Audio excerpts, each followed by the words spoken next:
Hey, we're in our final video. Thanks for hanging out with us for the entire time.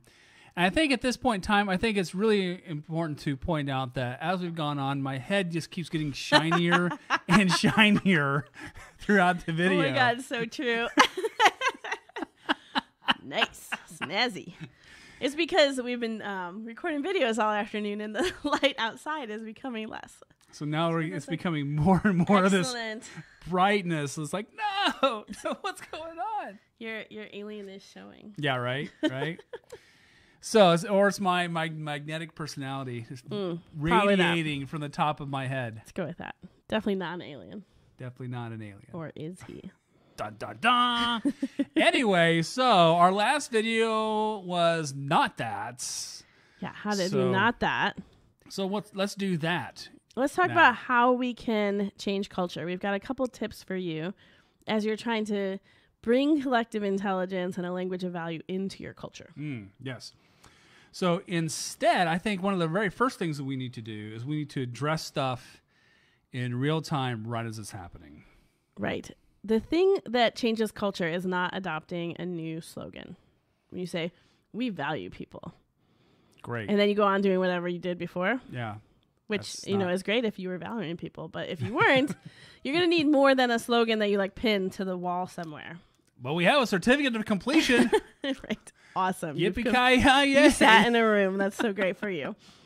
But what needs to happen is as culture, as the old culture rears its head, it needs to be addressed in real time. So if, for example, you're in a meeting and someone is bringing a perspective that shows that their difference on your team, and someone says oh, it's so annoying. I hate when you do that. You're just so whatever. The person that's in charge of the meeting, or even you as a coworker, if you're not the leader of that team, needs to actually say hey, we don't use this kind of a language to. It's not really how we roll here. People saying. So we're trying really hard to be valuing. So let's think about whether we're speaking to each other with value.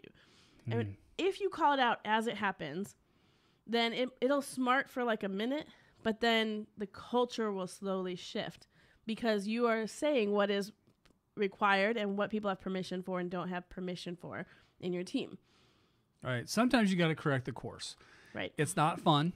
Yeah. No one wants to do it. No one wants to be corrected, because then, there's some loss of face. There's some, there's kind of that ego hit that sometimes take.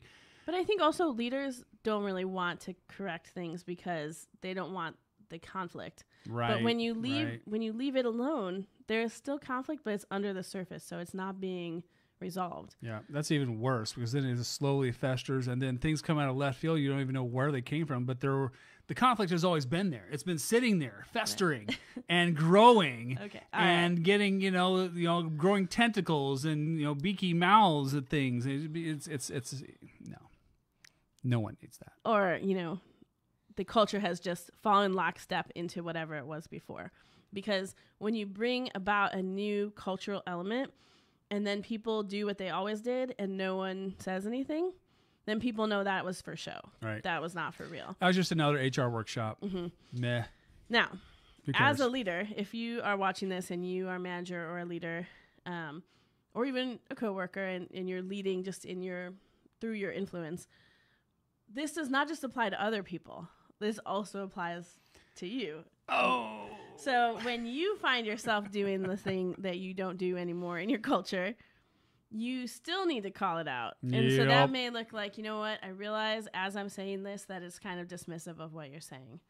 Or maybe afterwards you make that phone call or you walk across the hall and you say, you know what, we had this conversation and you told me what you were dreaming about doing, and I really didn't give you permission to really fully say what you were thinking.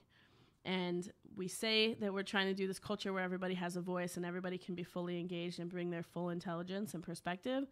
And I didn't fully hear yours, and I'm sorry. And can I hear it now? To take those moments of reshifting, the course, that is how you change culture. It is very little about deciding what you want your culture to be, and it's very much about changing it in everyday moments. Right. So the opposite of that, though, maybe, I don't know if it's even the opposite. The flip side of that coin. Yeah, it's the flip side. The thing that you get to do after the course is corrected is to celebrate what you do value. And that's way more fun. So fun. At that point, then you can start thinking, and when you see those moments happen where the paradigm is shifting and people are valuing that different opinion and realizing, hey, you know what? I really like what you said there, because you know what? I wouldn't have gotten there because you actually wouldn't have gotten there. Right. And you're not just blowing smoke, because chances are when you give people that space to have their own voice, whole new worlds sometimes appear. And a lot of times when people first start to bring more of their voice, they're testing the water. Yeah. They're saying like, if I say this thing that kind of pokes a hole in the theory that everybody's loving so much, for example, like, that's a great plan, except for what about this? And then everybody's like, man, you're such a killjoy. Why do you always mess things up? Like, they're going to be like, I'm not going to say stuff anymore. It doesn't work. Right, Nobody wants to hear what I have to say. But if instead you're saying, you know what? I love that you said that. I know it's kind of hard for you to disagree with the group, but that's going to save us a lot of money down the road. I haven't even seen that.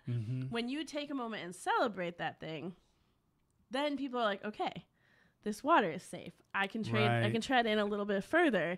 And it takes time for people who have been fairly disengaged to fully engage. But that engagement has to be honored and celebrated. And it's fun to do that. Yeah, way more fun. Yeah. And we need to be consistent about that. We had to bring that consistency all the way across. And then last but not least, calling out value on your team as you see it. When you're in a leadership spot, whether it is an official leadership spot or even sometimes when it's not. And you know what I'm talking about, right? In a lot of shops you have the hierarchical leaders, but then you also have like the thought leaders and the people that everyone actually follows and actually listens to.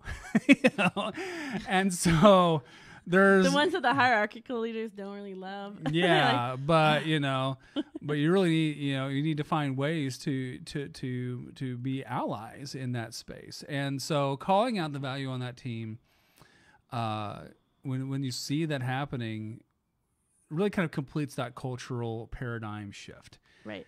And the thing is that as you employ one of these languages of value, you not only is that person learning about themselves, but you're learning about your colleagues. And you are starting to see them in a little bit of a different light. Like, here's a thing that this person brings to the table that we're not utilizing. But maybe they've learned over time that thing is not really welcomed. That's the shift we're trying to make. And so if you, as their colleague, can say, Ben, you have a lot of strategic strength. And I know that from how we're talking about StrengthsFinder.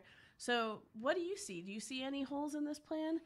Then maybe the person that would have been silent is going to come bring their value to the table. Yeah. And so that's where you're really calling it out. You're not expecting everyone else to do the work by themselves.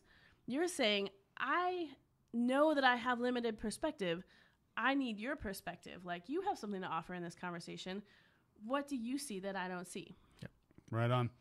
So that wraps up our last video. Thanks for hanging out with us. Right. Peace. Peace.